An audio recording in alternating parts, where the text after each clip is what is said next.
ডিনারে রুটির সাথে খাওয়ার জন্যে সুস্বাদু ডিমের এই রেসিপিটা তোমরা বানিয়ে নিতে পারো। ভীষণই ভালো লাগে রুটি দিয়ে এটা খেতে। নমস্কার, 16 আনা বাঙালি রান্নাঘরে তোমাদের সবাইকে স্বাগত। চটজলদি ডিমের এই রেসিপিটা শুধু রুটি না, ভাতের সাথে খেতেও ভীষণ ভালো লাগে। রেসিপিটা বানানোর জন্য প্রথমে কড়ার মধ্যে আমি দিয়ে দিচ্ছি বেশ কিছুটা সর্ষের তেল। এখানে আমি 3 টেবিল চামচ সর্ষের তেল দিয়ে দিলাম। তেলটা গরম হলে আমি এখানে 4টে ডিম আগে থেকে ভেঙে নিয়েছি। ডিম ভাঙানোটা আর তোমাদের দেখানো হয়নি। ডিমের মধ্যে আমি কিছু মেশাইনি। ডিমটা তেলের মধ্যে দিয়ে দিলাম আর দিয়ে দিলাম সামান্য পরিমাণে লবণ। এবার নাড়াচাড়া করে ডিমটাকে আমি ঝোড়া বানিয়ে নিচ্ছি।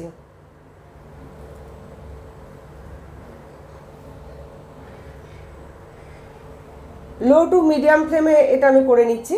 তবে বেশি ভাজবে না, বেশি ভাজলে কিন্তু ডিমটা শক্ত হয়ে যাবে। দেখো ডিমের ভুজিয়াটা আমার হয়ে গেছে। এবার এটাকে আমি একটা প্লেটের মধ্যে প্রথমে তুলে নিচ্ছি। ডিমটা তুলে নেওয়ার পর ওই কড়ার মধ্যে আবারও 3 টেবিল চামচ আমি সর্ষের তেল দিয়ে দিলাম। তেলটা গরম হয়ে গেলে ওর মধ্যে আমি দিয়েছি 6-7টা রসুন কুচানো।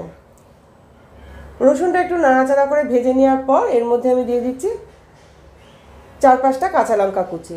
ঝালটা তোমরা তোমাদের স্বাদ অনুপাতে দেবে। এবার এর মধ্যে দিয়ে দিচ্ছি একটা মিডিয়াম সাইজের মিহি করে কুচানো পেঁয়াজ আর দিয়ে দিচ্ছি স্বাদ মতন লবণ। আমি কিন্তু ডিমেও লবণ দিয়েছি।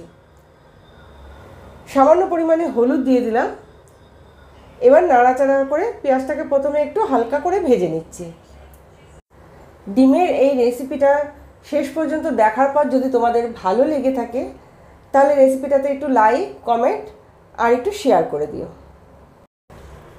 পেঁয়াজের কালারটা যখন একটু চেঞ্জ হয়ে যাবে, বেশি ভাজবো না, যখন এরকম হালকা পেঁয়াজের কালারটা চেঞ্জ হয়ে যাবে তখন আমি এর মধ্যে দিয়ে দিচ্ছি কেটে রাখা টমেটো। টমেটো আমি একটা মিডিয়াম সাইজের নিয়েছি আর টমেটো থেকে বীজটা আমি ফেলে দিয়েছিলাম।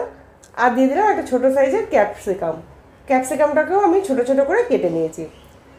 এবার হাই ফ্লেমে সব কিছু নাড়াচাড়া করে একটু ভেজে নিলাম। এবার এর মধ্যে আমি দিয়ে দিলাম 1 টেবিল চামচ টমেটো সস। সসটা দিলে খেতে ভালো হয়।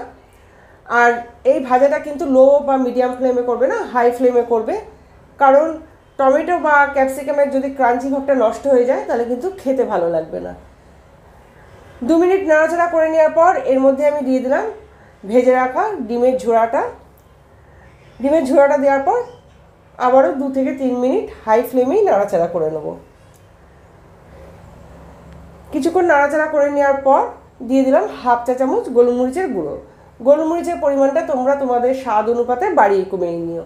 গোলমরিচটা দিয়ে আবারও নাড়াচাড়া করে ভালোভাবে মিশিয়ে নিচ্ছি। তবে গোলমরিচ দেওয়ার পর কিন্তু বেশিক্ষণ নাড়াচাড়া করবে না, তাহলে গোলমরিচের যে একটা ফ্লেভার সেটা নষ্ট হয়ে যায়। আমার এই ডিমের রেসিপিটা তৈরি হয়ে গেছে। এবার এটাকে আমি একটা প্লেটে তুলে নিচ্ছি। ডিমের এই রেসিপিটা খুবই চটজলদি বানানো হয়ে যায় আর খেতে কিন্তু ভীষণ সুস্বাদু হয়।